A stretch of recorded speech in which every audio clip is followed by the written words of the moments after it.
Ya el pueblo de Israel estaba. Pero eso era consecuencia. Recuerde que para los hijos de Dios, ¿qué dice Romanos 8:28? Todas las cosas ayudan a bien. ¿El por qué? ¿El por qué sucedía esto? ¿El por qué sucedían estas cosas con los israelitas? ¿Qué dice el verso 10? Jueces 6:10. Y yo dije, yo soy Jehová vuestro Dios. No temáis a los dioses de los amorreos en cuya tierra habitáis.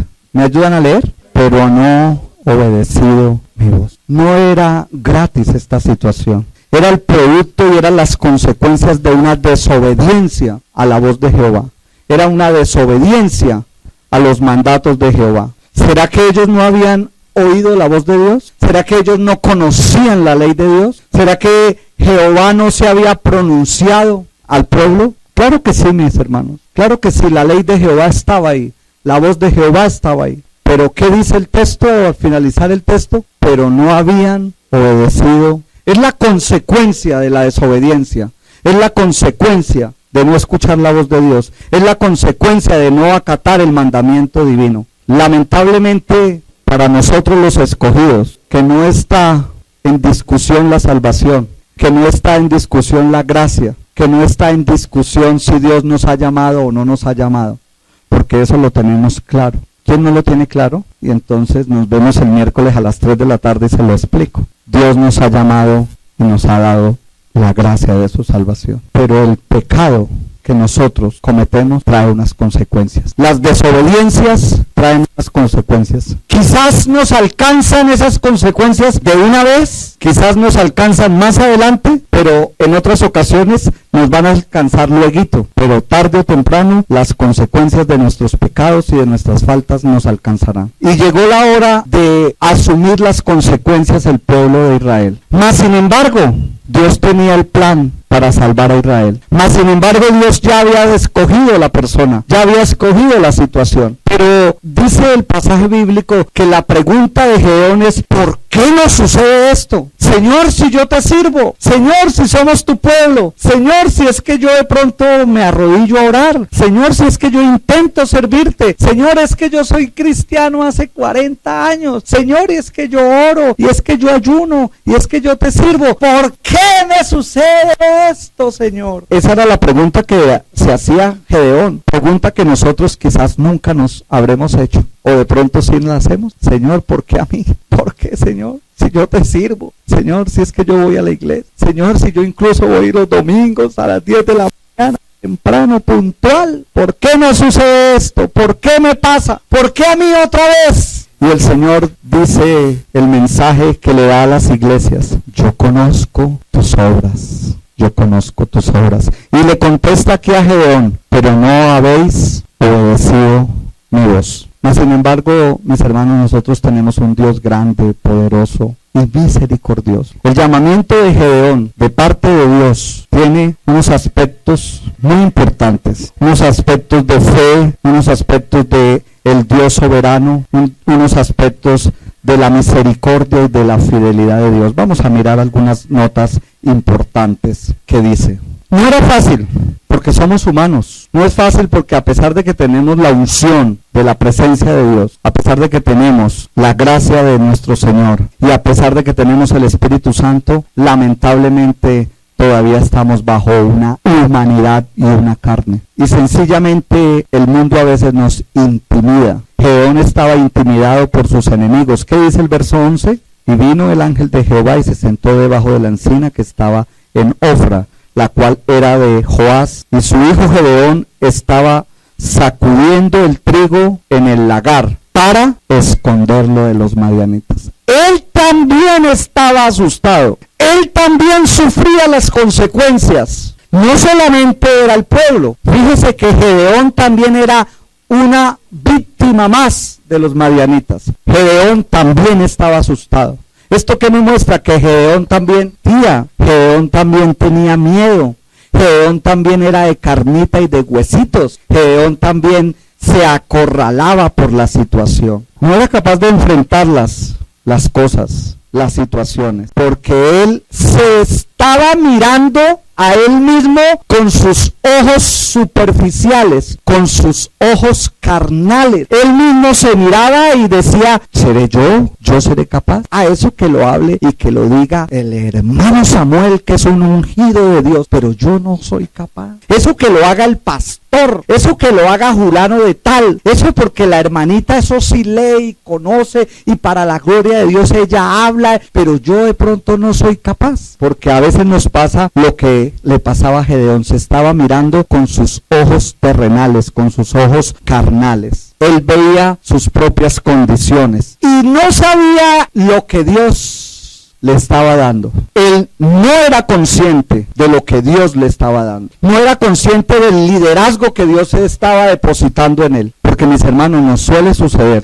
que tenemos la bendición en nuestras manos, que tenemos lo que Dios nos ha dado en nuestras manos, en nuestra casa, con el trabajo, con los hijos, con la familia, con la casa. Lo tenemos y lo disfrutamos y lo tenemos en nuestras manos, lo cogemos, lo acariciamos, pero lamentablemente no lo valoramos y no le damos el estatus que Dios quiere que le demos. Tenemos las herramientas en nuestras manos, tenemos los principios en nuestras manos, tenemos tantas cosas que Dios nos ha entregado que menospreciamos. Ayer yo le decía a la hermana Mari, nos estuvimos hablando un ratico en la mañana y valorábamos el milagro que Dios hace cada día con nosotros. Porque nosotros quizás estamos esperando el milagro que el muerto se levante y salga corriendo. O estamos esperando que el paralítico se para de la silla de ruedas y se ponga a jugar fútbol. ¡Uy, qué milagro! Pero el verdadero milagro de que Dios nos haya llamado a su reino, quizás no le damos ese valor y no alcanzamos a comprender. El milagro de la vida, el milagro del sustento, el milagro de habernos llamado a su gracia infinita, es un milagro que a veces es indescriptible.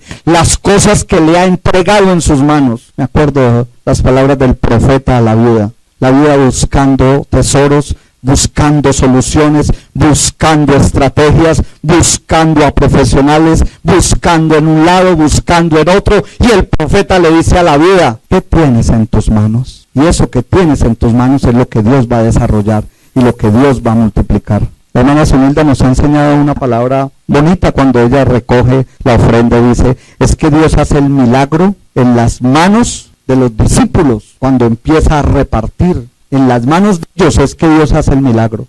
Y es en las manos tuyas. No esperemos que venga el profeta, el pastor, el ángel de Jehová. Es en tus manos que Dios ya entregó las cosas y tú tienes que desarrollar esas cosas para desarrollar el milagro que Dios ya hizo. No que el milagro que Dios va a hacer, sino el milagro que Dios ya hizo y ya lo colocó en sus manos. Necesitamos es que lo desarrollemos. Jehová lo visita en medio de la tribulación para usarlo. Verso 12, y el ángel de Jehová se le apareció y le dijo, en medio de esa tribulación, en medio de esa angustia, en medio de esa enfermedad, en medio de esa escasez, en medio de esa guerra que vienen los madianitas y se llevan, y viene el enemigo y arrasa, viene el enemigo y coloca nublada la situación.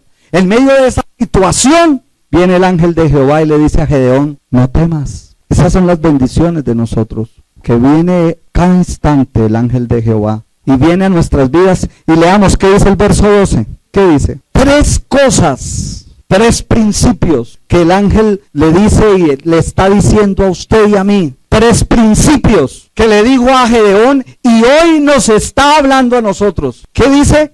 Jehová está contigo, que es la promesa continua de el advenimiento de Jesucristo en nosotros. Jehová está con nosotros. ¿Y qué le dice en la gran comisión? ¿Estaré contigo?